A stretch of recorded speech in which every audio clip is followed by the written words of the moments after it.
Baru-baru ini jagat maya dihebohkan dengan patahnya rangka sepeda motor Honda. Tidak hanya patah, rangka sepeda motor Honda keluaran terbaru juga ada yang berkarat dan keropos. Usut punya usut, rangka sepeda motor Honda keluaran terbaru ini disebut ESAF. Adapun ESAF sendiri merupakan singkatan dari Enhancement Architecture Frame. PT Astra Honda Motor atau AHM memperkenalkan inovasi baru ini pada tahun 2019 dan saat itu rangka ESAF pertama kali digunakan pada skutik Honda Genio. AHM mengklaim rangka ESAF ini memiliki sejumlah keunggulan.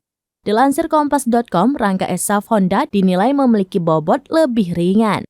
Meskipun lebih ringan, ESAF diklaim memiliki daya tahan yang lebih baik dibandingkan rangka sebelumnya karena menggunakan bahan steel atau baja. Selain itu, bobot kendaraan berbanding lurus dengan konsumsi bahan bakar.